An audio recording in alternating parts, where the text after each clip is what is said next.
Did it. Hi guys. Hi.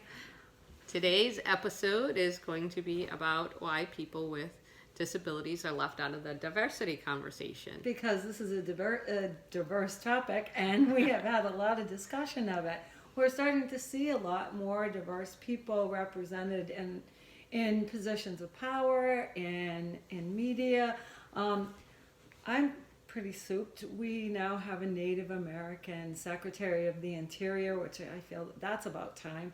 And we're also starting to see more women in sports as players, as team owners. Where are the people with disabilities, and where are we going to go? Right. But I believe that people with disabilities have been left out of the conversation since the Greek and Roman times. And I'll reference this article, saleshelp.org, in the references below. So it's a timeline of history of people with disabilities.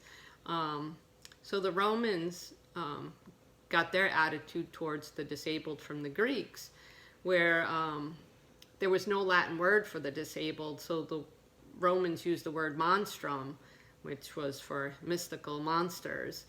And the father in the Roman culture got to decide if the child lived or died, and the attitude was to kill quickly. And in Sparta, children were the property of the state, not the parents, and by law, abandonment of the disabled child was mandatory. So from the beginning of the Romans and Greek times, and it may even go back further, I'll do some more history on that, and even throughout history, we see this theme for even in the 1700s, disabilities was commonplace, which was the start of the Industrial Revolution. And then in the 1800s, those unable to fend for themselves were left to wander the streets, becoming beggars. So there was social and moral changes during this time, and it brought about training schools for the disabled, bringing some relief to families of the disabled.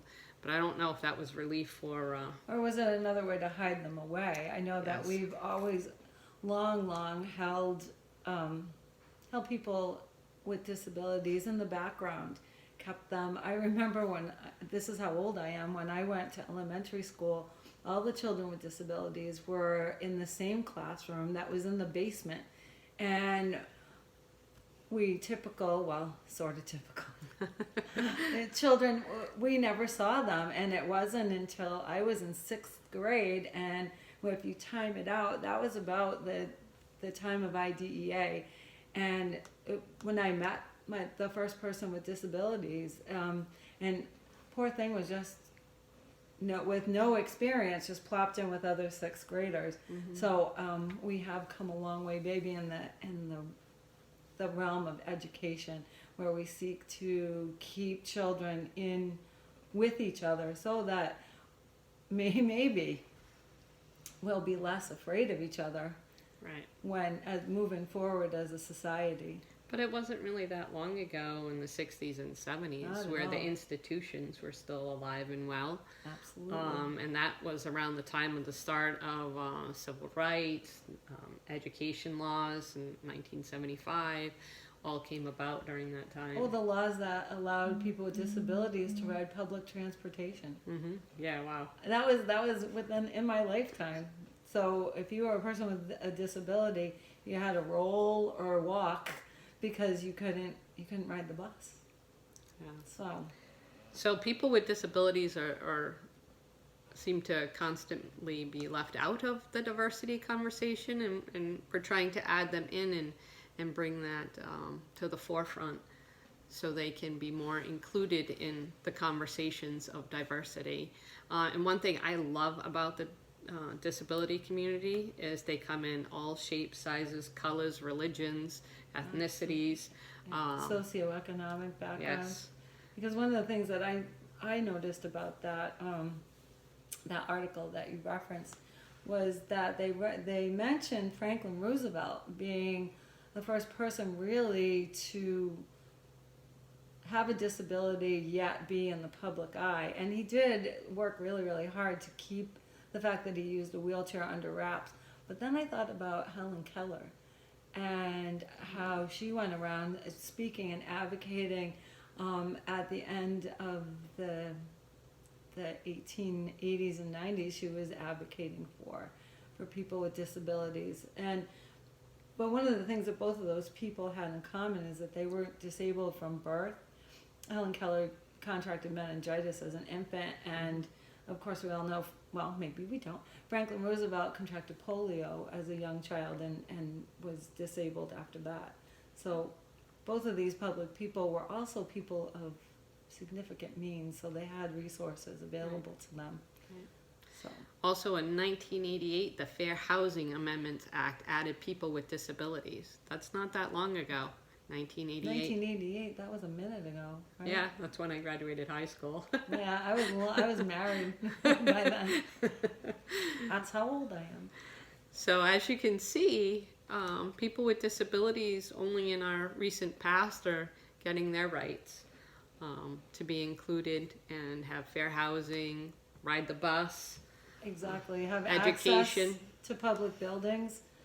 And it still happens even in 2021. You might go to a conference and see a person with a hearing disability or visual impairment having to ask for accommodations, and the people, no disrespect to the people hosting these conferences, but they through no fault of their own, they didn't have access to accommodations for these people. Where really, in a perfect world, in a world that we would like, those accommodations would be standard. Anytime you held a public event, you would have some kind of interpretation for the hearing impaired, or you'd have some kind of accommodations for people with visual impairments.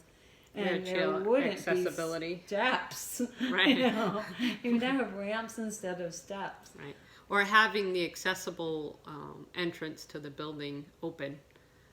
That's very important. Sometimes That those elevator. are locked. Yeah. You see people running around looking for a key to the elevator, Right.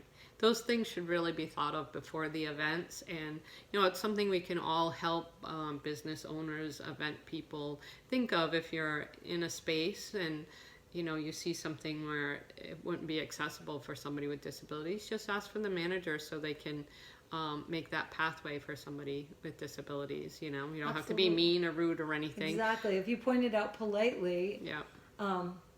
And sometimes people just don't think of it because they're not aware. Right. So raise awareness when you go somewhere. If you don't see enough handicap accessible parking places, or if you notice that the bathroom's not handicap accessible, you just quietly remind the manager that these deficiencies are there, and you wouldn't want them to get cited, or worse, prevent a person with disabilities from enjoying their establishment. And that is one thing none of us are immune from, is becoming disabled.